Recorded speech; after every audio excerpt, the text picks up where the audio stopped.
حضرت نعمان ابن بشیر کی حدیث مسند احمد ابن حنبل میں، تکون النبوۃ فیکم ما شاء اللہ ان تکون، مسلمانوں تمہارے مابین نبوت قائم رہے گی، موجود رہے گی، یعنی میں بنفس نفیس تمہارے مابین رہوں گا جب تک اللہ چاہے گا۔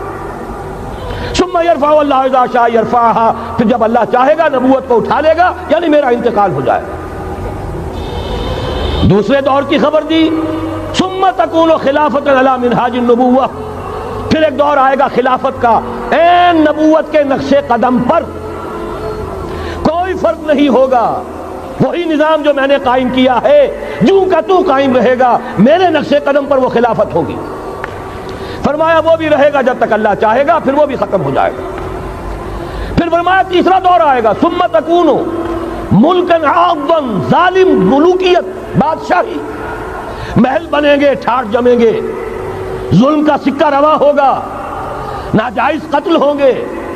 حجاج ابن یوسف کے ہاتھوں سینکڑوں تابعی محمد ابن قاسم بلا کر شہید کر دیے گئے، ورنہ اسی وقت پورا یہ جزیرہ نما ہند جو ہے، انڈین پیننسولا، اس وقت پورا کا پورا مسلمان ہو جاتا۔ لیکن ملوکیت کو کبھی یہ برداشت نہیں ہوتا کہ کوئی شخص پبلک کے اندر مقبول ہونا شروع ہو جائے، پاپولر ہونا شروع ہو جائے، ان کے اقتدار کے لیے خطرہ ہو سکتا تھا۔ اسی دور ملوکیت میں واقعہ کربلا ہوا، حسین ابن علی رضی اللہ تعالی عنہما شہید ہوئے۔ اسی ظالمانہ حکومت کے دور میں واقعہ حرہ ہوا، مدینے کی بے حرمتی ہوئی 3 دن تک۔ اسی کے دور میں حضرت عبداللہ ابن زبیر رضی اللہ تعالی عنہما شہید ہوئے۔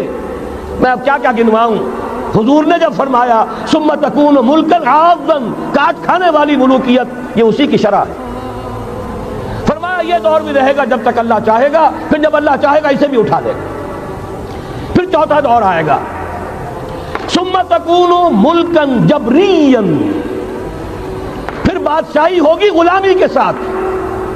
میں نہیں کہہ سکتا اس وقت صحابہ نے اس کا مطلب کیا سمجھا ہوگا، اب چونکہ یہ دور ہمارے سامنے سے گزر چکا ہے، بلکہ ایک اعتبار سے ہم اسی دور میں سانس لے رہے ہیں، لہذا بات سمجھ میں آ رہی ہے کہ وہ ملوکیت چاہے ظالم تھی، بادشاہ مسلمان تو تھے، کلمہ گو تو تھے، ان میں بہت اچھے اچھے بھی ہوئے ہیں۔ تاریخ انسانی میں مسلمانوں کے جیسے عمدہ مثالیں ہیں عمدہ بادشاہوں کی، شاید تاریخ کے اندر کوئی اور مثالیں پیش نہ کی جا سکے۔ لیکن یہ کہ اس کے بعد جو دور آیا، کہیں ہم تاج برطانیہ کے غلام بن گئے، ملکہ برطانیہ، شاہ برطانیہ، ہز میجسٹیز گورنمنٹ، ہر میجسٹیز گورنمنٹ، کہیں فرانس کے، کہیں اٹلی کے، کہیں ہالینڈ کے، کہیں اور کسی کے، فرانس کے، اس طرح سے پورا عالم اسلام جو ہے کولونیل دور کے اندر غلامی کے دور میں چلا گیا۔ یہ چوتھا دور تھا، لیکن یہاں تھوڑا سا توقف کر لیجئے۔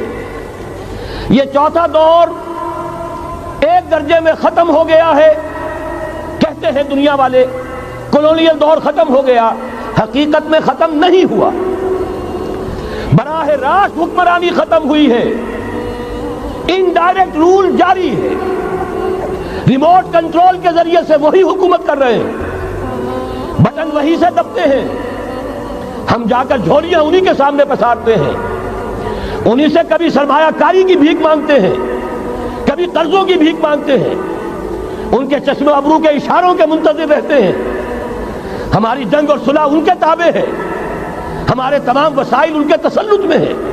وہ دور ابھی ختم نہیں ہوا، فرق صرف یہ ہے پہلے براہ راست حاکم تھے، آج بالواسطہ حاکم ہیں۔ لیکن حضور نے فرمایا صلی اللہ علیہ وسلم یہ دور بھی ختم ہو کر رہے گا۔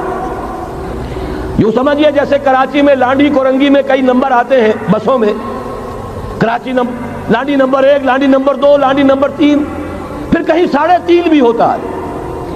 آج ہم بیچ میں کھڑے ہیں اس چوتھے دور کے، کہ حضور کے قول کے مطابق ملکن جبرین، یا دور ابھی جاری ہے، نصف ختم ہو گیا ہے، نصف ابھی باقی ہے۔ لیکن ایک بات تو بڑی تلخ ہے، ابھی بقیہ نصف میں بڑی قیامتیں گزرنے والی ہیں۔ اسی بقیہ نصف میں وہ مارکا پیش آنے والا ہے، اسی میں وہ ملاحم ہوں گے، اسی میں وہ الملحمۃ العظمیٰ ہوگی، اسی میں دجال اکبر کا ظہور ہوگا، اس میں ہمارے اوپر تکالیف اور مصائب ابھی اور اس کے سائے گہرے ہوں گے، اور کچھ روز فضاؤں سے لہو برسے گا، اور غمناک یہ تاریک اندھیرے ہوں گے، لیکن اس کے بعد فرمان نبوت پوری شان کے ساتھ ظاہر ہوگا۔ ثم تکون خلافۃ علی منہاج النبوہ، پھر دور آئے گا خلافت علی منہاج النبوہ کا، دوبارہ وہی دور، میں نہیں وہ نظام جو محمد رسول اللہ نے قائم فرمایا صلی اللہ علیہ وسلم، دنیا میں دوبارہ قائم ہو کر رہے گا۔ میرے کئی دوستوں نے کہا ہو کر رہے گا، میں یقین کے ساتھ کہتا ہوں ہو کر رہے گا، صرف یہ کہ ہم یہ نہیں کہہ سکتے ابھی اس میں کتنی دیر ہے۔ جیسے قرآن مجید میں کئی جگہ حضور سے کہلوایا گیا، نبی کہہ دیجئے ان ادری اقریب ام بعید ما توعدون، لوگوں جو وعدہ تم سے کیا جا رہا ہے یہ تو میں نہیں کہہ سکتا وہ جلدی پورا ہوگا یا دیر میں، ہوگا ضرور پورا۔ ان اللہ لا یخلف المیعاد، اللہ تعالیٰ اپنے وعدے کی خلاف ورزی نہیں کرتا۔ تو محمد الرسول اللہ صلی اللہ علیہ وسلم کی دی ہوئی نوید، دوبارہ خلافت علی منہاج النبوہ کا نظام قائم ہوگا، اور اس میں اب ذرا نور علی نور، دو حدیثیں اسی کتابچے میں شامل ہیں، پھر عرض کر رہا ہوں یہ آپ کو مل جائے گا اگر نہیں ہے اس وقت، اور میں چاہتا ہوں آپ ان کے متن یاد کریں، ان حدیثوں کے مبلغ بن جائیں، ان آیات کو حفظ جان بنائیں، تاکہ مایوسی کا مداوع ہو سکے، ہمتیں جو پست ہو رہی ہیں ان میں دوبارہ عزم جمع پیدا ہو سکے۔ اس لیے ہم نے بڑی تعداد میں اسے شائع کیا ہے، 100 کے پیکٹس کے اندر آپ کو یہ مل سکے گا اگر آپ لینا چاہیں، عام کریں، پھیلائیں۔ پہلی حدیث ہے مسلم شریف کی، صحیحین میں سے ایک، سند کے اعتبار سے بلند ترین درجہ، حضرت ثوبان اس کے راوی ہے رضی اللہ تعالی عنہ، بڑے پیارے الفاظ ہیں محمد الرسول اللہ صلی اللہ علیہ وسلم کے، فرماتے ہیں ان اللہ زوالی الارض، اللہ نے میرے لیے پوری زمین کو سکیڑ دیا، لپیٹ دیا، فرائے تو مشارقہا و مغاربہا، میں نے اس کے سارے مشرق دیکھ لیے، سارے مغرب دیکھ لیے، وَإِنَّ أُمَّتِي سَيَبْلُغُ مُلْكُهَا مَا زُوِيَ لِي مِنْهَا، اور یقین رکھو میری امت کی حکومت ان تمام علاقوں پر قائم ہو کر رہے گی جو مجھے اس طرح زمین کو سکیڑ کر اور لپیٹ کر دکھا دیے گئے۔ اب جس شخص کو بھی محمد کی رسالت پر ایمان ہے صلی اللہ علیہ وسلم، اسے کوئی شک نہیں ہو سکتا۔ دوسری روایت حضرت مقداد سے، یہ مسند احمد ابن حنبل کی روایت، حضرت مقداد رضی اللہ تعالیٰ عنہ فرماتے ہیں حضور نے ارشاد فرمایا لا يبقى على ظهر الارض بیت مدر ولا وبر الا ادخلہ اللہ کلمۃ الاسلام، اس روئے ارضی پر کوئی گھر نہیں بچے گا، نہ اینٹ گارے کا بنا ہوا نہ کمبلوں کا بنا ہوا خیمہ رہے گا جس میں اللہ تعالیٰ کلمہ اسلام کو داخل نہ کر دے، کل روئے ارضی پر ہر گھر میں اسلام داخل ہوگا۔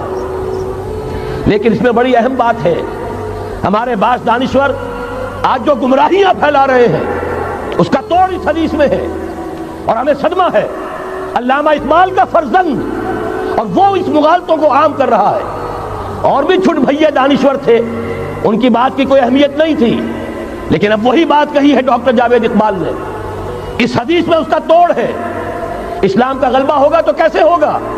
بعز عزیز و ذل ذلیل، یا تو کسی عزت والے کے اعزاز کے ساتھ ہوگا، اور یا کسی کمزور کی مغلوبیت کی بنیاد پر ہوگا، اما یعزہم اللہ، یا تو اللہ گھر والوں کو، خیمے والوں کو اعزاز عطا فرمائے گا، فیکونون من اہلہا، وہ اسلام ہی کے کلمے کو قبول کر لیں گے، وَإِمَّا يُذِلُّهُمْ، یا اللہ انہیں مغلوب کر دے گا، فَيَدِينُونَ لَهَا، اور ان کے لیے لازم ہوگا کہ وہ اسلام کی تابعداری اختیار کریں۔ یہی دو راستے ہیں، یہی سورہ توبہ میں بتایا گیا تھا، ان یہودیوں سے، ان نصارہ سے مسلمانوں جنگ جاری رکھو، حتیٰ یؤتوا الجزیۃ عن ید وہم صاغرون، یہاں تک کہ اپنے ہاتھ سے جزیہ پیش کریں، چھوٹے بنیں، اسلام کی بالادستی کو قبول کریں۔ میثاق مدینہ یہ تو اصل میں جد و جہد کے دوران کا ایک مرحلہ ہے، دوران میں تو کبھی صورتحال بدلتی ہے، تدبیریں ہوتی ہیں، صلح بھی ہوتی ہے، جنگ بھی ہوتی ہے، آخری فیصلہ قرآن کا کیا ہے؟ مسلمان اور غیر مسلم مل کر ایک امت نہیں بن سکتے، ایک ملت نہیں بن سکتے۔ اسی بنیاد پر پاکستان بنایا۔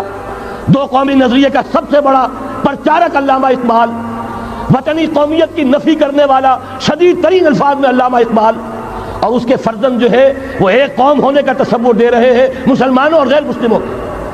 یہاں تو ایک ہی راستہ ہے۔ صحابہ کرام کی فوجیں جب نکلی جہاں گئیں، تین آلٹرنیٹیوز: ایمان لے آؤ، ہمارے برابر کے ہوگے، بھائی ہوگے، جان مال عزت آبرو املاک جائیداد ہر چیز جیسی ہے ویسی رہے گی، ہمارے کندھے سے کندھا لگا کر کھڑے ہوگے۔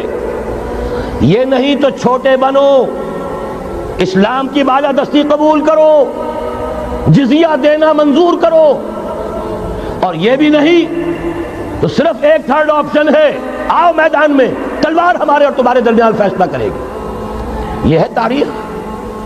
آخری بات جو کہی گئی سورہ توبہ میں وہ تو یہ ہے، میثاق مدینہ تو ایک درمیان کی ایک تدبیر ہے، معاہدات ہوتے ہیں۔ معاہدات تو مشرکین عرب سے ہوئے، جس کی کامل تنسیخ کی، براۃ من اللہ ورسولہ الی الذین عاہدتم من المشرکین۔ سارے معاہدات آج ختم کیے جا رہے ہیں، اعلان عام کیا جا رہا ہے، کوئی معاہدہ نہیں ہے۔ باطل دوئی پسند ہے، حق لا شریک ہے، شرکت میں آنا ہے، حق و باطل نہ کر قبول۔ علامہ اقبال تو یہ کہہ رہے ہیں۔ بارہ ذہن میں رکھیے، حضرت مقداد کی اس حدیث نے بہت بڑا عقدہ حل کیا ہے۔ اسی لیے جب حضور سے یہ الفاظ سنے حضرت مقداد نے تو کہتے ہیں فقلت، میں نے اپنے دل میں یہ کہا، وَيَكُونَ الدِّينُ كُلُّهُ لِلَّهِ، یہ جو سورہ انفال میں الفاظ آئے ہیں، دین پورا کا پورا اللہ کے لیے ہو جائے گا، یہ تبھی ہوگا جبکہ کل روئے ارضی پر کوئی گھر نہ بچے، کوئی خیمہ نہ رہے جو یا تو اس کے گھر والے اور خیمے والے اسلام لے آئیں یا اسلام کی تابع داری قبول کر دیں، تب کے لیے تیار ہوں، تب ہوگا۔ اسی کو اقبال نے کہا تھا جواب شکوہ میں، وقت فرصت ہے کہاں، کام ابھی باقی ہے، نور توحید کا اتمام ابھی باقی۔ لیکن یہ جو حدیثیں میں نے آپ کو سنائی ہے، علامہ اقبال نے در حقیقت انہی کا نقشہ کھینچا ہے۔ آسماں ہوگا سحر کے نور سے آئینہ پوش، اور ظلمت رات کی سیما پا ہو جائے گی، پھر دلوں کو یاد آ جائے گا پیغام سجود، پھر جبھی خاک حرم سے آشنا ہو جائے گی۔ آنکھ جو کچھ دیکھتی ہے لب پہ آ سکتا نہیں، محو حیرت ہوں کہ دنیا کیا سے کیا ہو جائے گی۔ شب گریزہ ہوگی آخر جلوہ خورشید سے، یہ چمن معمور ہوگا نغمہ توحید سے۔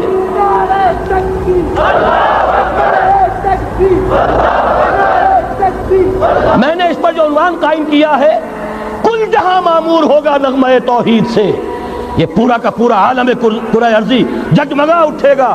اشرقت الارض بنور ربہا، وہ نور رب کا جب اطمینان ہوگا پوری یہ زمین اس سے چمک اٹھے گی۔ یہ ہے وہ پیشین گوئیاں۔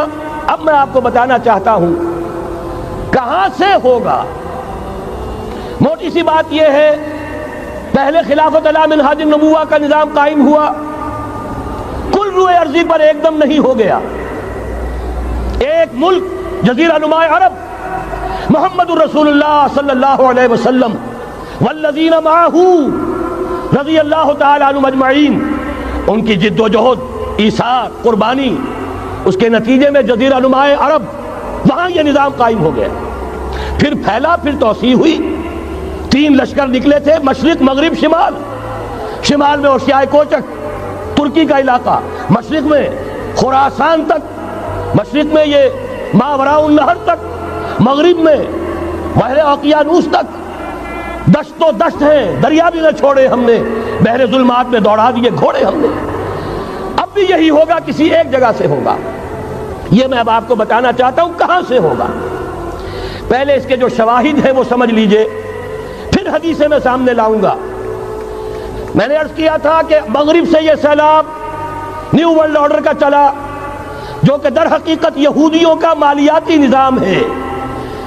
اس مالیاتی شکنجے میں انہوں نے یورپ امریکہ کو جکڑا ہوا ہے۔ اس کے بعد ان کی فتوحات کا دائرہ عالم عرب ان کے شکنجے میں آ چکا۔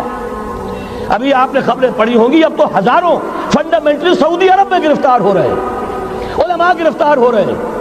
یہ ساری حکومتیں جو امریکہ کے ایجنٹوں پر مشتمل ہیں، در حقیقت یہی سب سے پہلے اپنے ہاں کے جو مسلمان ہیں جنہیں یہ کہتے ہیں کہ یہ فنڈامنٹلسٹ ہیں، سب سے پہلے تشدد ان کی طرف سے ہوگا۔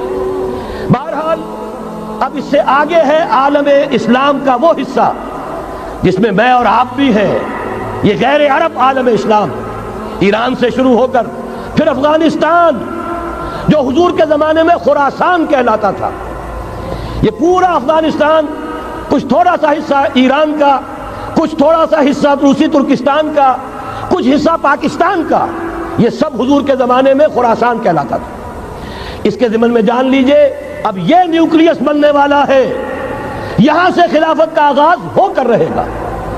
اس کے شواہد کیا ہیں؟ پہلی بات نوٹ کیجئے، ختم نبوت کے بعد سارا سلسلہ مجددین کا ہے رحمہم اللہ۔ 1000 برس تک سارے مجدد عالم عرب میں پیدا ہوئے۔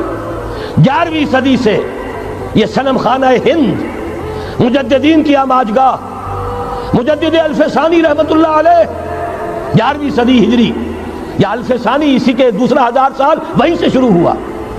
کہاں کے رہنے والے تھے؟ 12ویں صدی کے مجدد اعظم شاہ ولی اللہ دہلوی، 13ویں صدی میں سید احمد بریلوی اور ان کے ساتھی شہید شاہ اسماعیل شہید، 14ویں صدی میں شیخ الہند اسیر مالٹا، انگریز سے ٹکرا جانے والا۔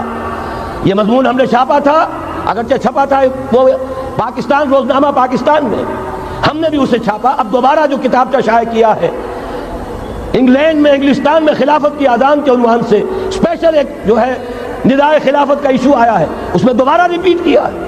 اس سے آپ کو اندازہ ہوگا شیخ الہند کی شخصیت کا۔ جرمنی تک سے ان کی گفتگو چل رہی تھی، دارالخلافہ ترکی سے گفتگو چل رہی تھی، ہندوستان کو آزاد کرا کر دوبارہ اس کو ایک دارالاسلام کی شکل دینا۔ اس لیے کہ اس وقت تک آپ کو معلوم ہونا چاہیے ہندو ابھی سویا ہوا تھا۔ وہ غلامی کا جو بھی اس کے اوپر اثر پڑا تھا مسلمانوں کی 1000 سالہ غلامی کا، اس کی وجہ سے اس میں کوئی حوصلہ تھا ہی نہیں۔ سیاست کے میدان میں ہندو ابھی آیا ہی نہیں تھا۔ اس وقت اگر کہیں وہ تجویز کامیاب ہو جاتی، وہ برلن پلان، وہ ریشمی رومال تحریک، تو واقعہ یہ ہے کہ 30 برس اور یہ بر عظیم پاک و ہند انگریز کا غلام نہ رہتا۔ وہ تحریک نہیں۔ پھر یہ کہ اگر خلافت کو ختم کیا گیا تو احتجاجی تحریک چلی تو یہاں، اور کس شد و مت کے ساتھ بولی اماں محمد علی کی جان بیٹا خلافت میں دے دو، پورا بر عظیم پاک و ہند گونج اٹھا۔ گاندھی کو شریک ہونا پڑا تحریک خلافت میں، کہاں گاندھی کہاں خلافت۔ پھر اور شواہد نوٹ کیجئے، وہ جو کولونیل رول بظاہر ختم ہوا ہے، تمام مسلمان ممالک بظاہر آزاد ہوئے، لیکن کہیں بھی تحریک میں اسلام کا نعرہ نہیں لگا۔ صرف ایک جگہ پاکستان کا مطلب کیا؟ لا الہ الا اللہ، اور اس سے پھر گونج گیا پورا بر عظیم پاک و ہند، راس کماری سے لے کے درہ خیبر تک، اور ادھر مکران سے لے کر چٹاگانگ تک۔ پاکستان کا مطلب کیا؟ لا الہ الا اللہ۔ پوری دنیا میں اس کا کوئی نعرہ نہیں لگا۔ پھر پاکستان ہے وہ ملک جہاں قرارداد مقاصد پاس ہو گئی، خلافت اصولی اعتبار سے ہم نے تسلیم کر لی۔ جب حاکمیت اللہ کی ہے، ہمارے پاس حاکمیت نہیں، ہم حاکمیت کے مدعی نہیں۔ 10 کروڑ عوام کی ایک نمائندہ اسمبلی نے قرارداد مقاصد پاس کی، یہی تو خلافت ہے۔ ہمارے پاس جو اختیار ہے اللہ کا ڈیلیگیٹڈ ہے، اور یہ انہی حدود میں استعمال ہوگا جو خود جو اصل حاکم ہے اللہ، جو اس نے متعین کر دی ہے۔ پھر یہی وہ ملک ہے، واحد ملک پوری دنیا میں جس میں فیڈرل شریعت کورٹ نے بینک انٹرسٹ کو ربا حرام قرار دیا ہے۔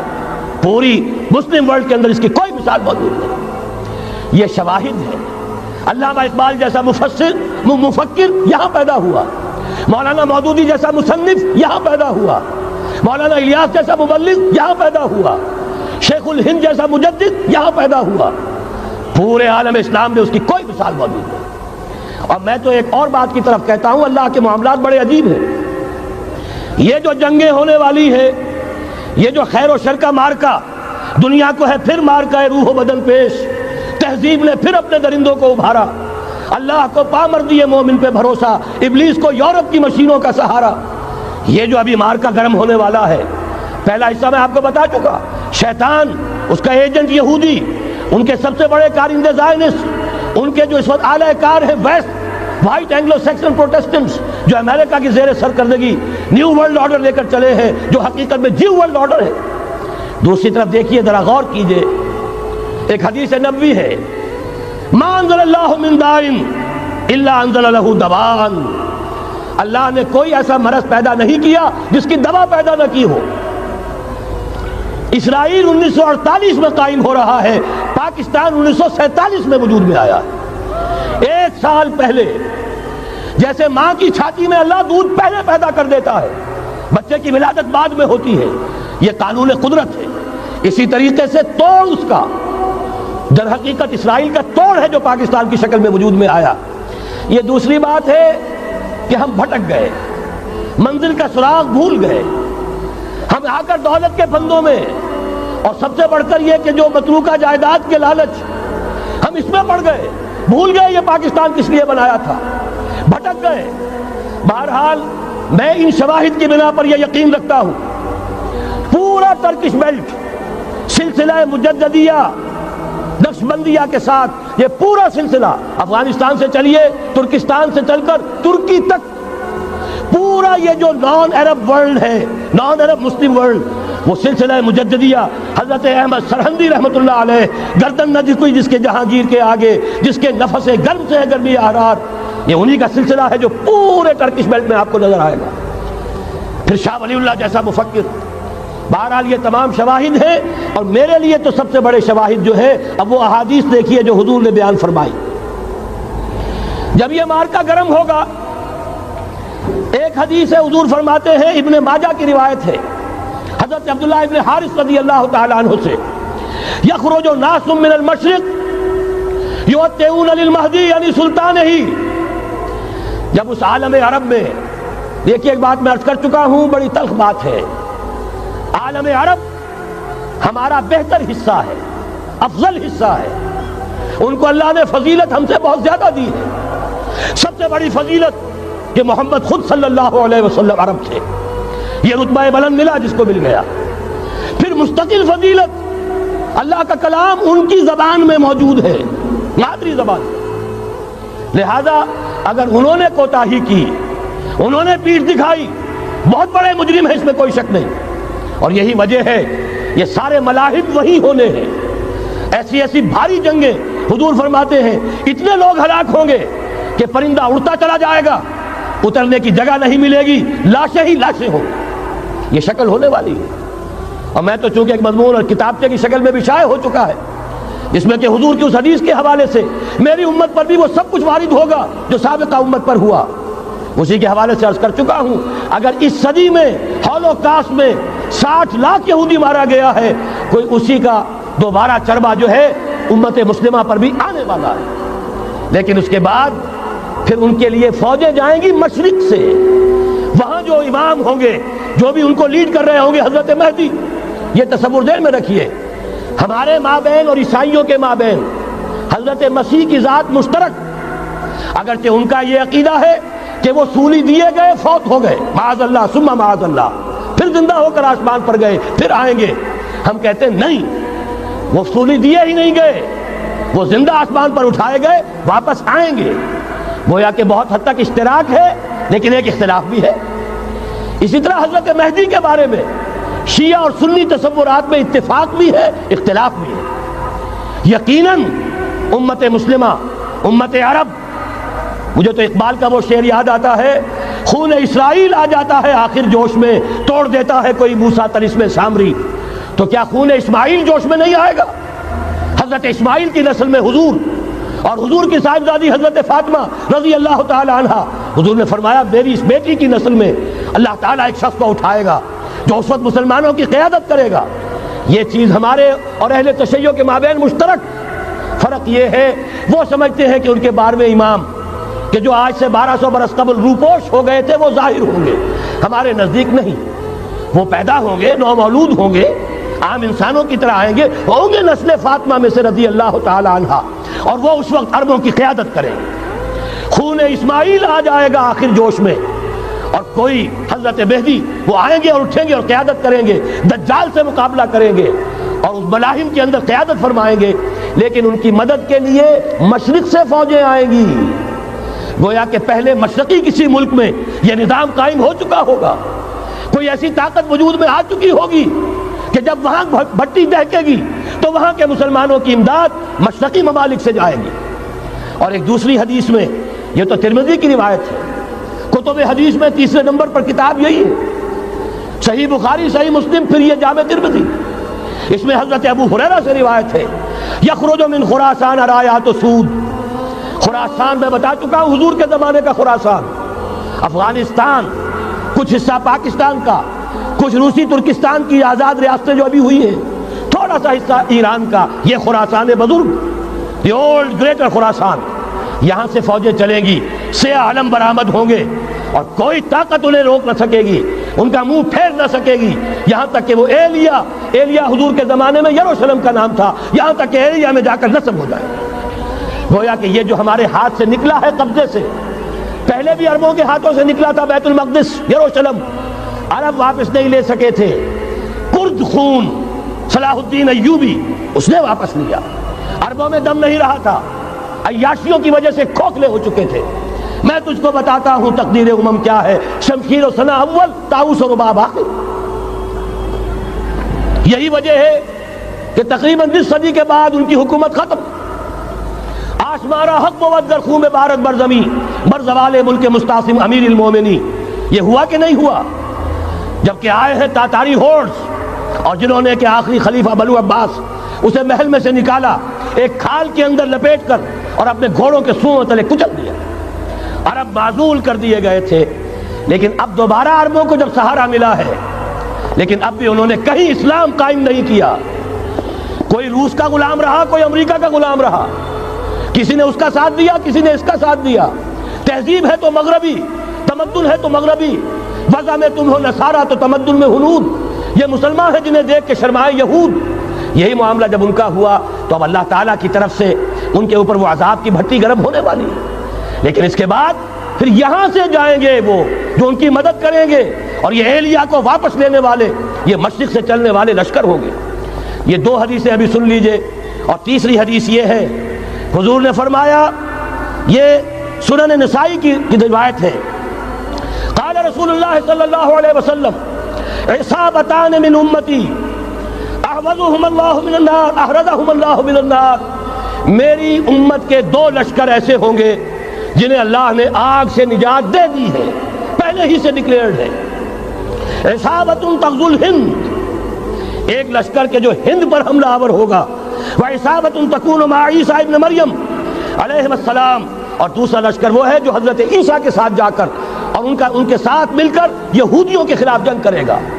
میں اس حدیث کا جو مطلب سمجھتا ہوں واللہ عالم، یہ اسی علاقے میں جب انقلاب آ جائے گا، یہ علاقہ خراسان اور پاکستان، جب یہاں نظام خلافت قائم ہوگا، یہاں سے اسلام کی توسیع ہوگی، اور یہاں سے جانب مشرق ہند اور جانب مغرب یہ جو یہودیوں کا سیلاب آ رہا ہے، ان دونوں کا مقابلہ کرنے کے لیے انشاءاللہ العزیز، ورنہ یہ عصابتان جو ہے ایک حدیث میں جمع کرنے کی کوئی اور حکمت ہو نہیں سکتی، ورنہ تو ہندوستان پہ کئی لشکر آئے ہیں، لیکن یہ کہ در حقیقت اسی وقت جبکہ عالم عرب میں وہ بھٹی دہکے گی، اسی وقت یہاں انقلاب آ چکا ہوگا، ایک طرف یہاں سے مدد کے لیے لشکر جائیں گے کہ جو مسلمان عرب جو ہے ان کی مدد کریں گے، حضرت مہدی کے جھنڈے تلے لڑیں گے، حضرت مہدی کی حکومت کو مستحکم کریں گے، یؤتون للمہدی، دوسری طرف وہ ہندوستان کی طرف پیش قدمی کریں گے، اور یہیں سے جیسے اس وقت سیلاب نکلا تھا جزیرہ نما عرب سے، ایک داہنی طرف ایک بائیں طرف، ایران،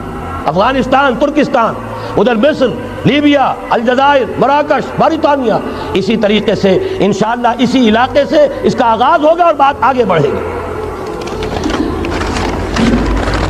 تو غرض اصل حاصل کیا ہے؟ یہ ہونا ہے، پچھلے آثار ثابت کر رہے ہیں کہ ہونا ہے، حضور کی احادیث بتا رہی ہے کہ یہیں سے ہونا ہے۔ ہوا صرف یہ ہے ہم بھٹک گئے، ہمیں اپنی منزل یاد نہ رہی۔ میں تو بہرحال ان لوگوں میں سے ہوں جنہوں نے نعرے لگائے تھے پاکستان کا مطلب کیا، لا الہ الا اللہ۔ میں سن 46 میں یہاں حبیبیہ ہال میں قائد اعظم نے مسلم اسٹوڈنٹ فیڈریشن کے جس اجلاس کو خطاب کیا تھا، ضلع حصار سے جو 2 ڈیلیگیٹ آئے تھے ان میں سے ایک میں تھا۔ میں نے بہرحال اس تحریک میں بھی حصہ لیا ہے، ایک ننھے کارکن کی حیثیت سے لیا ہے، پھر حالات کو بدلتے اپنے آنکھوں سے دیکھا ہے۔ ہم کہاں سے کہاں جا پہنچے ہیں۔ ضرورت صرف اس بات کی ہے کہ آج ہمارا حال یہ ہے، ہماری قیادت، ہماری سیاست ان لوگوں کے ہاتھ میں ہے کہ وہ فریب خوردہ شاہی کے پلاح و کرگسوں میں اسے کیا خبر کہ کیا ہے، تب وہ تاب جاویدانہ، ان کی تہذیب مغربی، ان کی ذہنیت مغربی، ان کی وضاقتہ مغربی، ان کا تمدن مغربی، ان کی سوچ مغربی، ان کے سارے اطوار مغربی۔ لہذا در حقیقت ایک تو یہ کہ ان سے چھٹکارا پانا، اور دوسرے یہ کہ در حقیقت مغرب کی تمام طاقتوں کو للکارنے کے لیے اس قوم کے اندر سے جذبہ ایمان، جذبہ جہاد کو برآمد کرنا، یہ دو کام ہیں جو کرنے ہیں۔ اور اگر ہم یہ کر لیں گے، جیسا کہ میں نے آیت آپ کو سنائی تھی، اللہ کا کوئی وعدہ غیر مشروط نہیں، ایمان اور عمل صالح، ایمان اور جہاد، یہ وعدے کرو، پورے کرو گے تو اللہ کا وعدہ بھی پورا ہوگا۔ لیکن ظاہر بات ہے جیسے یہودیوں نے یورپ کو فتح کیا اور آج وہ مغرب یہودیوں ہی کے زیر اثر ہمیں فتح کرنے پر تلا ہوا ہے۔ آج نوٹ کیجئے جس طرح 3 اطراف سے یہودیوں نے حملہ کیا یورپ پر، میں اس کا تذکرہ کر چکا ہوں، آج ہم پر بھی اسی طرح کا 3 pronged اٹیک ہے۔ نمبر 1، ایٹمی دانت نہ نکلنے پائیں اس قوم کے، رول بیک کرانے کے لیے خاموش ڈپلومیسی، اس کے ہتھ کنڈے، کہیں ان میں طاقت نہ ہو جائے، کہیں یہ چیلنج کرنے کی پوزیشن میں نہ آ جائیں، اپنے پاس ایٹمک ہتھیاروں کے انبار ہوں، لیکن کسی مسلمان ملک کے پاس آ گیا تو وہ اسلامک بوم بن جائے گا۔ اگر وہ اسرائیل کے پاس ہے کوئی حرج نہیں، لیکن پاکستان کے پاس کسی صورت میں ہتھیار نہیں ہونا چاہیے۔ کمزور رکھو، ہمارے دستے نگر رہے، ہماری ہی مرضی پر، ہمارے چشم ابرو کے اشارے پر حرکت کریں۔